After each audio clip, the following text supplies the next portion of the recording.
that told you to stay away. So obviously you don't understand staying away. I do understand, Your Honor. This was for my wife and I to sell the house so we can get out of debt. We understood during one of my meetings, during one of when I went by to get my stuff, I couldn't get my stuff. Which time? You went by 4 or 5 times. Your Honor, the first night when I got out of jail, the bag that I had previously had set at the car, because originally I was supposed to leave the property. Sir, I'm asking, when did you have the locks changed? That's what I want to hear right now. Okay, it wasn't on May 6th. It was like that.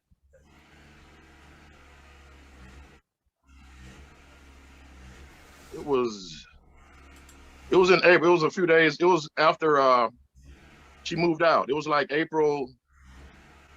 When I went by with the sheriff, it was officer. It was April. I can't remember the day that the realtor and I originally went by there and did the video shoot of the home, and the 2 officers were with us, and she wasn't there. It was on that date. So I think it may have been either the 22nd or the 23rd. And the only intent was for the hurry and expedite the sale. The 22nd the 22nd or the 23rd. Well, she moved out. We had a hearing that was canceled on the 22nd of April. It was continued. Moved out on the 21st. So the realtor and I met up with the officers there, I think the day after our original hearing, which was canceled. No, continued. It's continued. It wasn't canceled. Continued. I'm sorry, continued. The only reason for this here, Tanya and I, we were in some debt. We were about to lose the house. We figured we could hurry up. I spoke with her upon one of that visit when I went by to get some of my stuff. We had an agreement even before all of this happened that we may have to sell that. We're going to have to sell the house to get out of debt. This was something that would help her as well as myself. That was the only intention. We can get out of debt, whether we're together or not. We can start off on a clean slate. I didn't anticipate all of this stuff happening. This would help her. She has a car. I spoke with a collection that was about to take her car from her. She owes $22,000 on it. I don't care about that. I don't care what she owed. No, stop. Stop. I did it to help Stop. I didn't mean any intent. Stop. You're just not going to stop talking, are you? I'm done. This is about you disregarding 2 court orders. I'm not disregarding. Because you did, because you were supposed to go one time. The protective order said she had sole and exclusive use. It did not give you any authority to go back over there at any point in time. None. 0. Zip.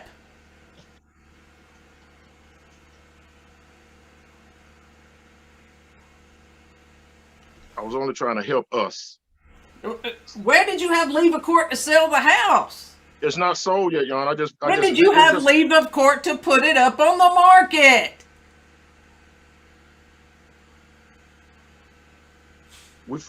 My attorney did file an emergency motion to sell or to put it up for sale. That been heard?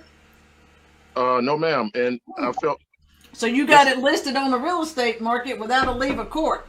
Well, it's unlisted now. I told him to take it off the market. You better, because I forget which judge the divorce is scheduled in front of, but they ain't gonna like it either. You're right. So I mean, it's as of the whole beg for forgiveness instead of ask permission. That's not true when it comes to the law. As of Saturday, it's off the market, but it was only done to try to help us. I forget who the divorce is assigned to. Judge, who is it? Judge Williams? Oh, I wish it was Judge Williams. Whoever it is. Judge, I'm here to beg forgiveness instead of ask permission. Ain't none of them going to like that. My only intention was to help us. That's all, whether we're together or not. I didn't mean any harm to her in any way, shape, or form. And, Your Honor, this man's been going back and forth to that house. He was there to harass her, and he's been bullying his way throughout this whole proceeding. He has been bullying his way to do what he wants to do. So I want to know regarding her completely. I think that she was still there. There were some dates after April 22nd when she was still there and he was there. She was present, Your Honor. In fact, she had contacted the police on both dates, the 22nd and 25th, and I advised her not to come around the house because I knew he was there. on the 25th. So I told her to stay where she was. Don't come to the house because it could be a dangerous situation. And then the locks weren't changed then. So it was changed on the 25th. In fact, we have a video where he had Charles Martin, his realtor from Mark Spain, going into the house. So it most likely probably been on the 25th. And I'll be gladly to show the video to the court if the court wants to take a look at that. When did your client know that the locks were changed before Friday? No, we had no idea, Your Honor. Oh, Your Honor. She went over there Friday after the hearing, and that's when we discovered that the signs were put up and that the locks were changed. And he changed the front door locks, the back door locks. He changed the garage code, so she reprogrammed it. Reprogrammed that, and the Ring doorbell was reprogrammed for the neighbor's Wi-Fi. Yep.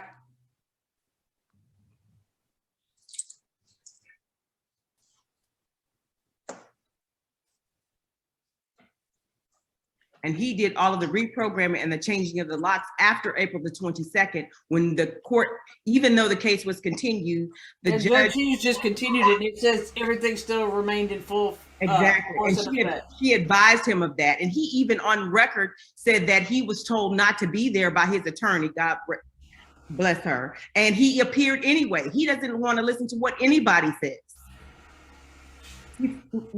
Well, Ms. Bristow, go ahead. I guess maybe you want to ask your client some questions, because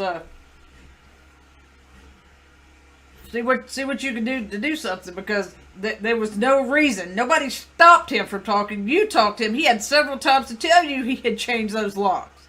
No. Sorry, Judge. That was not. I was not saying he didn't get a chance to talk. I was just letting. No, I mean he had plenty of times to tell you. And he did tell me on Friday during the hearing. During the hearing. Right after. So after everybody going home, it's when he decides to say, oh, yeah.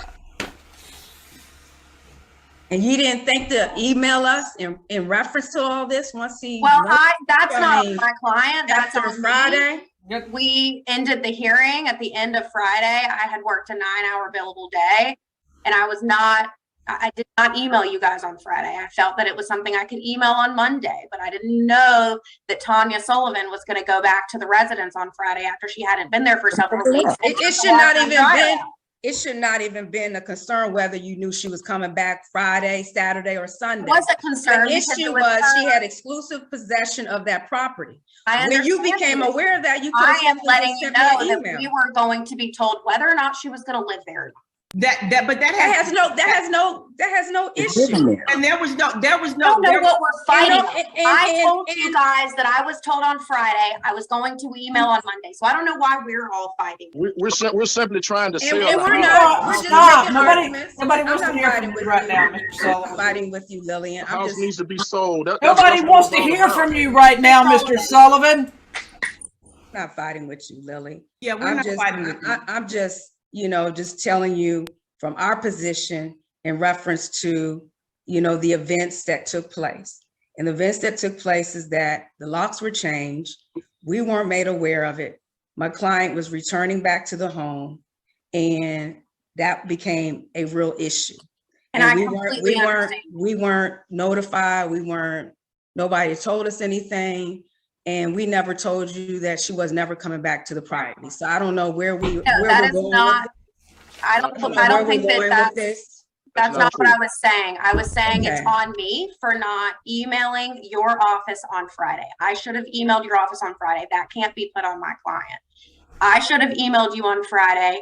It was my fault to email you on Monday. I did not realize that this would blow up over the day after the hearing or the night of the hearing. That is on me. That cannot be put on my client.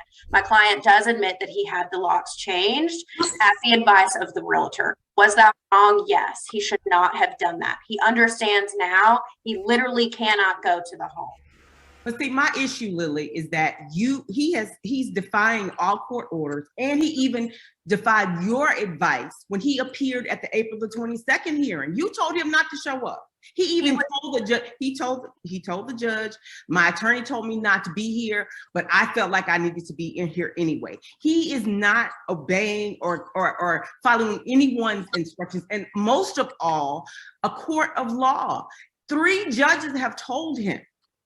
After the April the 22nd, when that judge told him not to go back to the home, that she was going to continue, that it was still in place, she went through the whole little soliloquy with him. He still went back over there, and then he changed the locks. And I think what's getting lost in all of this whole, what he wants to do is that he has abused Miss Sullivan. He has hit her. No. Okay, he has hit her. Okay, that is your client's position. That is not my client's position. And okay. no, we didn't have a full hearing on that. So yeah, I believe that we did. But in any event, at this point in time, we're talking about she is a victim of domestic violence. And we all know that the abusers usually deny. Okay. And just because he said it didn't happen does not mean it didn't happen. My concern is about her safety. So, what I want to know is how many days I need to put him in jail since he can't seem to listen to a judge. Or maybe I just need to get a realtor in here to tell him what to do and what not to do, and maybe then he'll listen. Put him in jail and get a realtor. He'll listen. Judge, my client is currently paying all of these parties' bills, and they are already in massive debt. I would plead that he not be put in jail and miss out on work and potentially get fired. He has a settlement coming in. He has money. He has stuff, income coming in that is not attributed to his. We're in bankruptcy. It's not like that. I did that to help us. And you're lying about why you did the bankruptcy. You did the bankruptcy to save the house, now you're saying that I'm not going to let him talk, Ms. Bristow. I want to hear your best argument why he don't need to turn himself, Mr. Sullivan. Your Honor, I didn't mean. I'm going to put you on mute one more time until somebody asks you a question. Stop unmuting yourself. Ms. Bristow? Judge, I sincerely apologize for my client's actions. You know, this was all done prior to the hearing on Friday. I know that he's not a stupid man. He understands orders. Unfortunately, it was his impression that because she had completely moved out of the residence, including washer, dryer, bedroom furniture, freezer, tables, everything else, it was his understanding that the order was to prevent him from being anywhere near Miss Sullivan, but that it would not be a problem if he showed up to the residence with police officers, with the realtor, and had the locks changed. As soon as he let me know on Friday, that is on me. I should have immediately let the court know or opposing counsel know at that time. I did not, and that's on me. And I plead that my client not be put in jail because of that. This was all done before the hearing on Friday. You made it very clear to him that even if she doesn't live in the home, he cannot go. You made that very clear to him on Friday, and he understood that on Friday, which is why he immediately walked into my office and explained that the locks had been changed and that we need to provide the keys to Miss Sullivan. I should have handled that on Friday. I did not, and that is why it blew up. He is currently paying all of these clients' bills. This house will go in foreclosure if he loses his job. Miss Sullivan's car currently owes $22,000 on it, and they will come and pick up her car and take it away from her if he can't continue helping paying these parties' bills. I plead that he not be put in jail. He cannot lose his job, and he cannot stop paying these payments. Your Honor, he hasn't been, he is not paying all of the bills. That is a fallacy and an untruth that he's been. I'm sorry, he pays the mortgage. He just started paying the mortgage. He just started paying that. He only pays a portion of that. And what she's taking, Your Honor, these are photos. This is what the house looked like that he put on it. And how does she take everything? How does she take everything? How does she move out? This is the kitchen, the living room. I mean, these are the photos. And then what happened was he locked the door, changed the locks because he moved back in. Here's the kitchen. She took the freezer. Is that what she took? No, she took the deep freezer. Okay, it probably, okay. Anyway, those are the photos. These are the photos that he's moved back into the residence. Yeah, So he's not moved back into the residence. That's his clothing. He came in there taking showers and left a bunch of clothes. The bed is slept in that bed because she had everything very well kept before she left to a safe place. And you can, when we returned, we saw all his clothes and just all over the place. Just didn't care. Didn't even care about the order. Just came in there, took showers. When did the realtor take the pictures? If she had moved out, it looks like there's furniture in there. That looks like his stuff. Yes. Mr. Sullivan, do you know when she wears, you know, a big old T-shirt like that and those shorts and. Mr. Sullivan, do you know when the realtor took these photos? And is there a photo of the bedroom that you two sleep in? You're on mute. First of all, can y'all hear me? Okay. I mean, those clothes I wasn't in there. You all were in there, first of all. I'm not sleeping there. The day that, and you asked me something about the realtor. I want to know when the pictures were taken. It was in April, after she moved out. That doesn't look like anybody's moved out. There's a bed there. There's your nasty socks. This is stuff that probably was put there. Oh, okay, because I do have clothes there. That bed, that's my daughter's bedroom. That's my daughter's bed. Is the master, is yours and Miss Sullivan's bedroom part of these photos? No, because all that stuff is gone. No, it's not. You don't live there. We do. All that stuff is gone. All that stuff is gone. This inside. Is there a photo of the bedroom where your bedroom suit is no longer there, Mr. Sullivan? Because I know that this is a several bedroom home. So are these the guest rooms that we're looking at, or is there a picture of the master bedroom where the furniture has been taken? Or is there a picture of the washer and dryer no longer being there?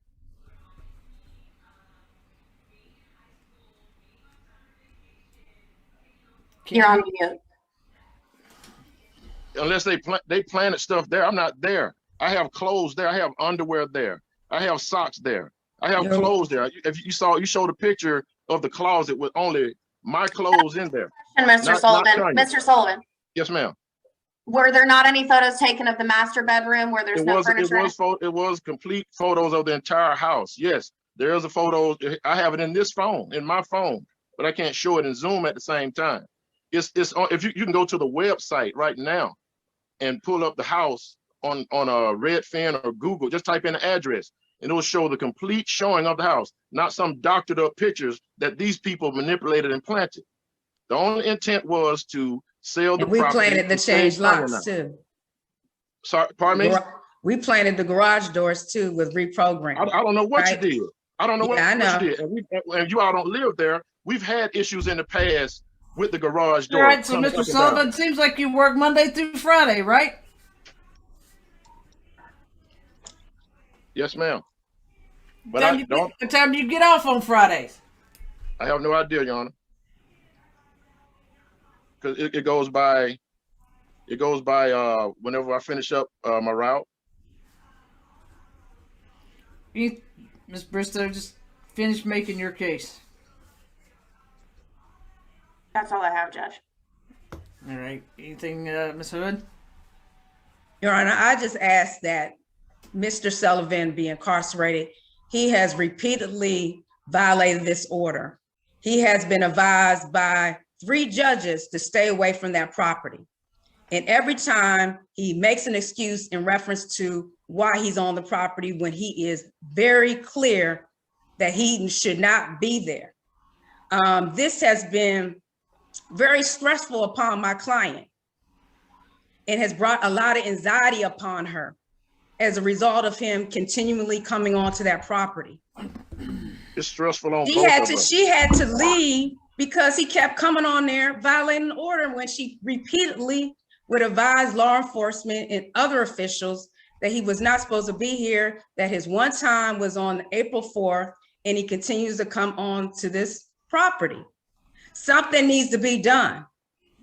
And I am afraid that something may happen to my client, given the fact that Mr. Sullivan does not want to listen to anybody.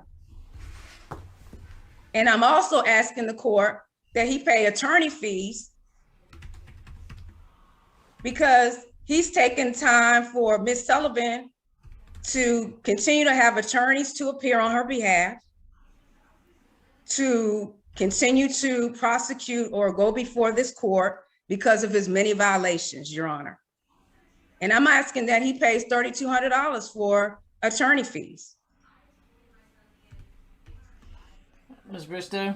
Judge, I would object to any sort of attorney fee award today. I haven't seen any sort of bills.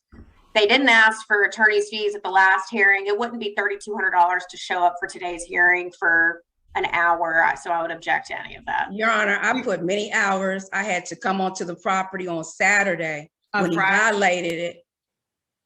We went out there communicating back and forth. I've been practicing for 28 plus years. My hourly rate is $400 an hour, and $3,200 is the fee that one would have to pay for my representation.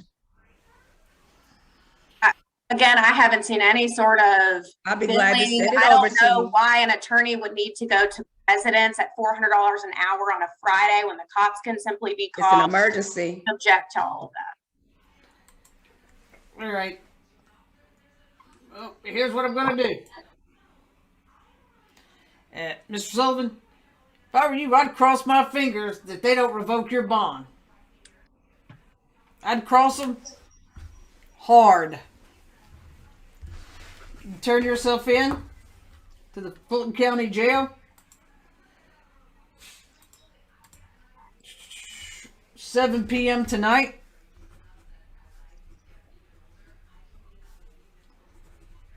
We'll let you out Monday at 7 p.m.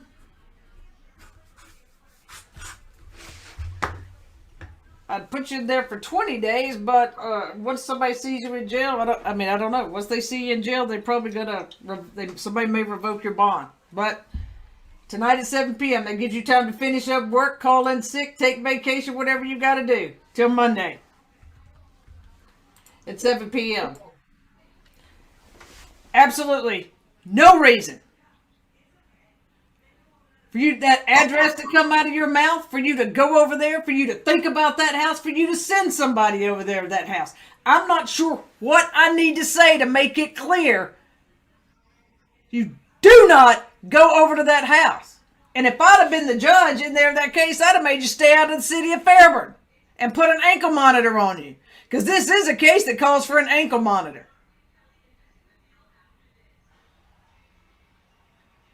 And trust me, the budget in Fulton County for ankle monitors has went up over $80,000 because I have slapped 600 ankle monitors on individuals. And the ones that don't live in Fulton got to stay out of Fulton County. And I violate their bond conditions if they run out of gas on 285 because I don't want them on the connector. Your Honor, can I ask? No, you can turn yourself in at 7 p.m. at Rice Street. Ms. Free is going to do that order. That contempt arrest order, and she's going to send it to you. 7 p.m. Are you going to be able to get there? I'll have to leave work. I won't, because I won't finish my route in time. So I'll. Well, what time are you going to finish your route? I have no idea. It's up to the volume. What does that mean? You obviously have got your truck already and you're driving. So what do you got in there? No, I'm still on the yard. I haven't even left the building yet. So I guess you could say, supervisor, you better make my route short. I feel sick. I got to take a sick day. Whatever you got to do. Your Honor, he can call. The other day when he was on his way over to the house, when he thought that when he claimed she was moving, he turned his truck in and he got off early and he went over there. So if you want to, you can get there. So 7 p.m. Make that happen. Ms. Free's gonna get it, sign it, Send it to me. I'm going to sign it, and we are going to expect you there at 7 p.m. They'll let you out Monday at 7 p.m. Best of luck to you, sir.